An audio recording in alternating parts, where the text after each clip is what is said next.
नमस्कार दोस्तों, स्वागत है आपका स्टडी फॉर सिविल सर्विसेज में। कुछ चीजों पे इस पे बात करने की कोशिश करेंगे। भाई तुक्का कैसे मारें, कितने क्वेश्चन आपको प्री में अटेम्प्ट करके आने हैं, कुछ चीजों का ध्यान रखना चाहिए, वो सारी चीजें, कितने राउंड चलाने हैं, कितने में एलिमिनेशन, स्मार्ट गेसिंग, बहुत सारी चीजें भरी पड़ी हैं एकदम। सब बात करेंगे, थोड़ा डिटेल से सुनिएगा, बहुत इंपॉर्टेंट चीजें हैं।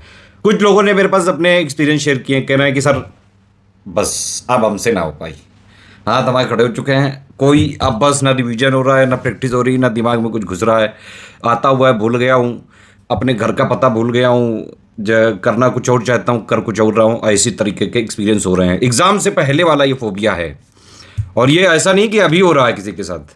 कई लोग बाकायदा प्रोफेशनली, मतलब बिल्कुल बीमार हैं, आराम डॉक्टर से दवा वाले लेके आए हैं, वैसा वाला बीमार हुए हैं, ओरिजिनल वाला। एग्ज़ाम फियर जरूर है, लेकिन उनको बीमारी ओरिजिनल आई है। कुछ लोग कह रहे हैं कि हम पेपर ही नहीं देंगे, छोड़ो, ये सब मिथ्या है, मोह माया है, कुछ नहीं करना है, छोड़ो, और किसी जगह फोकस करेंगे। दुनिया में बहुत सारी फील्ड हैं। ये सब ख्याल आते हैं लोगों के। मेरे पास स्टूडेंट ने एक्सपीरियंस शेयर किए हैं, इसलिए मैं बता रहा हूँ आपको।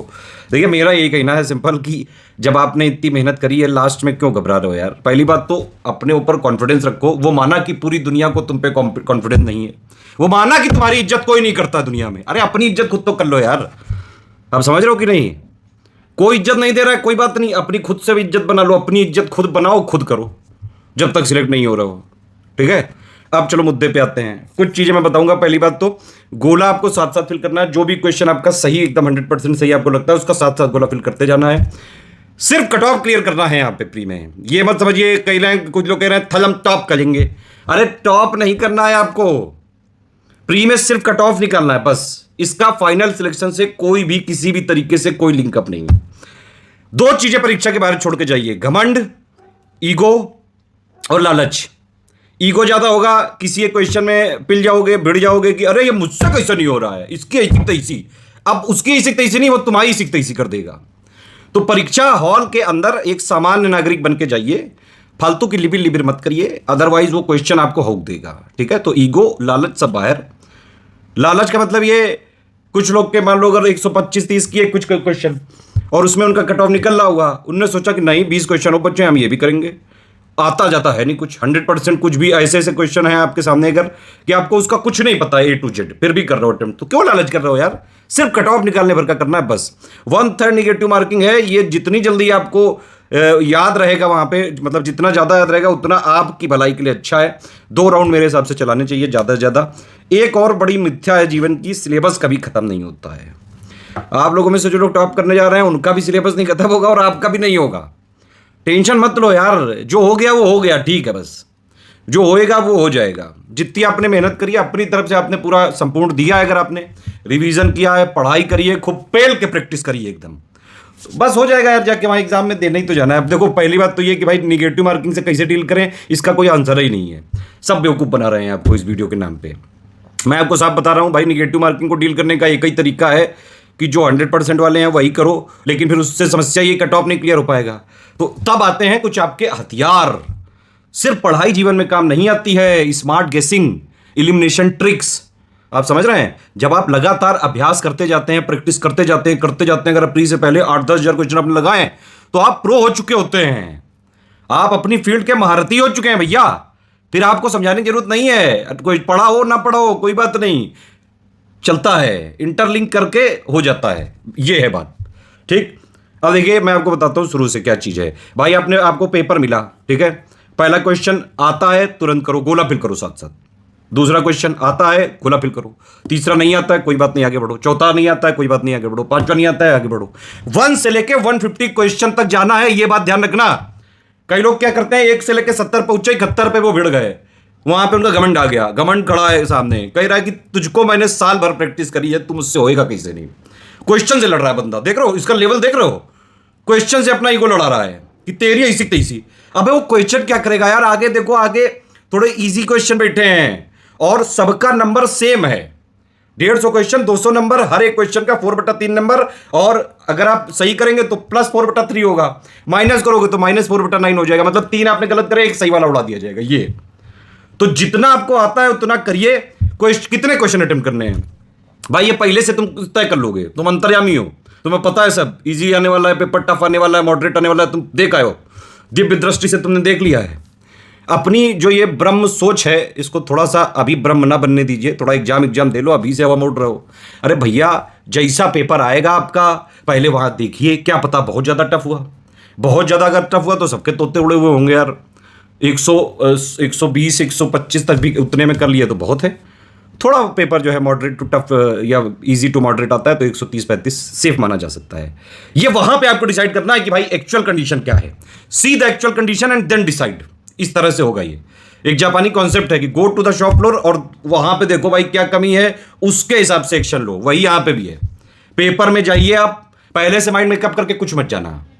बस आप ये समझ लो पहले से माइंड मेकअप करके ये जाना है कि भाई मैंने पढ़ाई करी है, मैंने लगातार मेहनत करी है, प्रैक्टिस करी है, और इतना तो है भाई कि फोर्थ डालेंगे जाके सिलेक्ट हो जाएंगे प्री में। ये होता है कॉन्फिडेंस।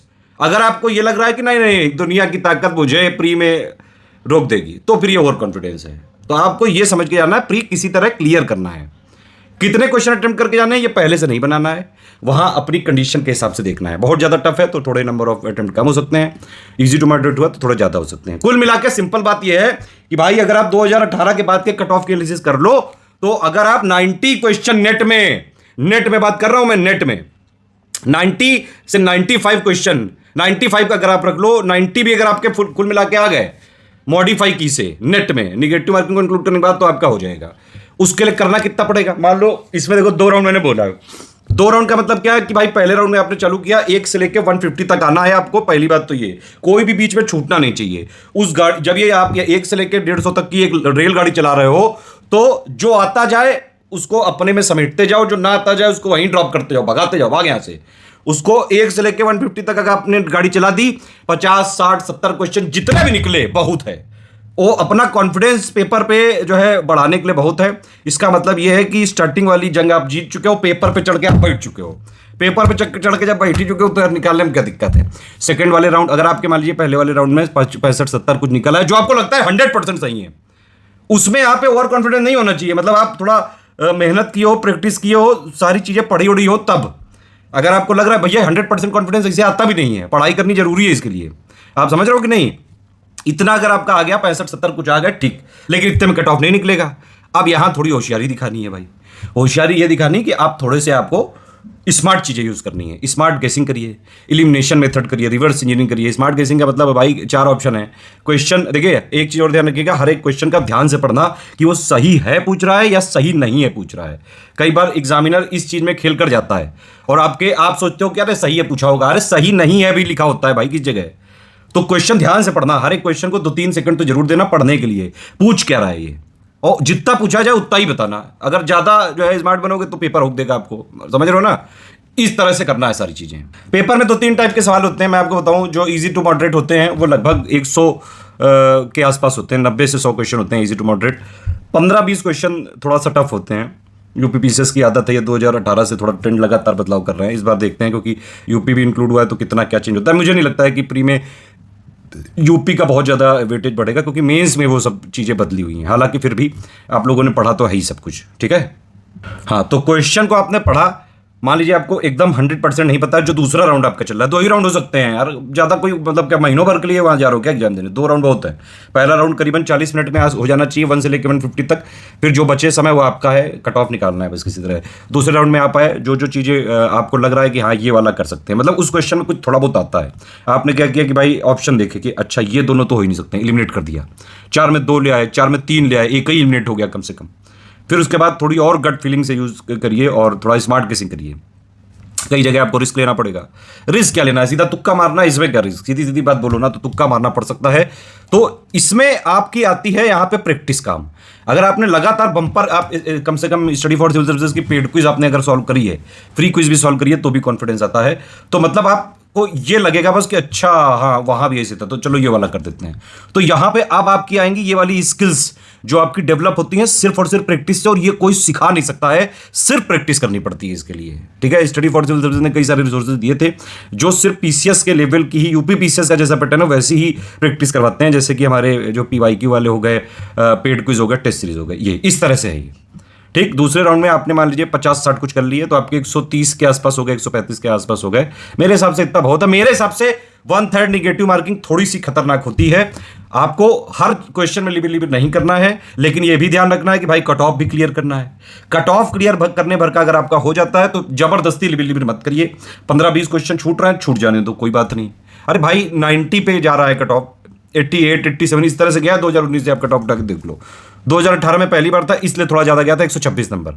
120 के आसपास अगर आपके किसी तरह नंबर आ गए, कट ऑफ क्लियर हो जाता है। ठीक है। और बाकी यार एक चीज मैं आपसे बताऊं बिल्कुल दोस्त के नाते, कि आप इतना ना घबराइए। सबकी हालत यही है, लिटरली यही है। कई सारे लोग, जो मैंने बताया ना शुरू में आपको, कि ओरिजिनली में बीमार हो गए हैं। एग्जाम फेयर बहुत एक टफ चीज़ है। मैं डॉक्टरों से अनुरोध करूंगा कि इसके लिए भी कोई दवा ववा जरूर बनाई जाए। हालांकि अगर आप अपने ऊपर विश्वास रखें, साल भर पढ़ें, तो ये सब दवाओं की कोई ज़रूरत नहीं पड़ती है। लोगों को ज़बरदस्ती जो है सोच सोच के डिप्रेशन हो जाता है। मुझे लगता है कि जीवन में इतना काहे सोच रहे हो, लोगों के पास कितना टाइम है। पढ़ हिस्ट्री रहे हो, आप कैसे ज्योग्राफी सोच लेते हो, और कोई चीज़ मतलब कैसे भूल रहे हो, ये पता कैसे चल रहा है। भाई पता तभी चलेगा कोई चीज़ भूलने का जब आप उसको याद करने की कोशिश करोगे। अरे चिल रहो यार, जितना हो पाए रिवीजन करो। अदरवाइज तो जो हो चुका है साल अब हो गया, पढ़ाई हो गई है, मतलब अब पेपर ही होना है बस। तो अब कोई ये सोच रहा है कि मैंने कुछ नहीं पढ़ा है, मैं 2 दिन में ऐसा कोई मुझे तरकीब मिल जाए कि तुरंत मैं वो करके और प्री निकाल लूँ, तो फिर आपको हिमालय जाना पड़ेगा। यहाँ नहीं मिलती वो तरकीबें। पढ़ाई अगर आपने करी है, प्रैक्टिस करी है, रिवीजन करा है, आप यकीन मानिए ये वाला जो पेपर है, यहाँ आपको 4 ऑप्शन हैं और चारों में से 25% प्रोबेबिलिटी है कि भाई एक तो सही होगा ही। बस वो सही वाला चुनना है आपको। बस फिल इन द ब्लैंक्स नहीं लिख करना है, आंसर राइटिंग अभी नहीं करनी है, वो मेंस में आपका जो है रिलाई हो जाएगी वहाँ पे। अभी के लिए इतनी हमारी एडवाइस है। किसी भी तरह से जो है अपने को टेंशन में मत रखिए। भाई जीवन में आपने जब इतनी मेहनत करी है, एक एग्जाम की तरह लोगे तो सब बढ़िया जाएगा। जिंदगी भर जब से आप जो है 5-6 साल के हो गए, तब से अभी तक कितने आपने एग्जाम दिए होंगे, तभी तो इंटर तक पास हुए होंगे, फिर ग्रेजुएशन कुछ की होगी, अभी भी कई सारे एग्जाम दे ही रहे होंगे। इतना क्या डरना है यार, अपना परफॉर्मेंस पूरा दिखाना है, इस पे तैयारी करो। अब जो 2 दिन बचे हैं ना, अब इस पे ये फोकस करिए कि कहीं इतना ना पढ़ लेना कि अपने आप को, बॉडी को इतना एग्जॉस्ट कर लो कि लास्ट दिन परफॉर्म ही ना कर पाओ। एनर्जी बचा के रखिए अपनी, माइंड को निराश मत करिए। इस समय कोई ऐसी चीजें मत करिए, निगेटिविटी दूर रहिए, निगेटिव लोगों से दूर रहिए। जो आपसे कह रहा है कि अरे आपका नहीं होगा, भगाओ उसको 2 लपड़ मार के, कि तो होगा नहीं होगा वो बाद में, पहले मैं तुझे कूट दूंगा। आप समझ रहे हो? अपना अलग रहो, चिल रहो, पेपर दो आराम से। जितना मैंने बताया आपको कि भाई 14 को पेपर है, 13 तारीख को आराम से 8-10 घंटे की बढ़िया नींद लेना, हो सके तो एक छोटी मोटी कोई बढ़िया मूवी देख लेना, कॉमेडी वॉमेडी। बहुत मजा आता है भाई एग्जाम के 1 दिन पहले देखने में, बढ़िया एडवेंचर लगता है। माइंड जितना फ्रेश रहेगा ना, जितना आप कूल रखोगे माइंड को, उतना बढ़िया परफॉर्म करोगे। अब आपको ये चीज अपनी जिम्मेदारी लेनी है अपनी बॉडी की खुद, कि आपने जो भी पढ़ा है, अब इसकी इफिशिएंसी निकालने का टाइम आया है, काम लेने का टाइम आया है। चार्ज रखो अपने आप को, जितना हो गया ठीक है। लास्ट टाइम ज्यादा कंफ्यूजन मत करो। जो हम आपको टेलीग्राम में कुछ पिक दे रहे हैं, कुछ जो देख रहे हैं, पढ़ते रहो बस कि हाँ चलो ठीक है, दे दिया, हाँ ठीक है, ओके, बस। बाकी चिल रखिए अपने आप को। मेरे हिसाब से काफी देर मैंने आपको बोर किया, प्लीज यार करिए ना मत, जाओ के लो।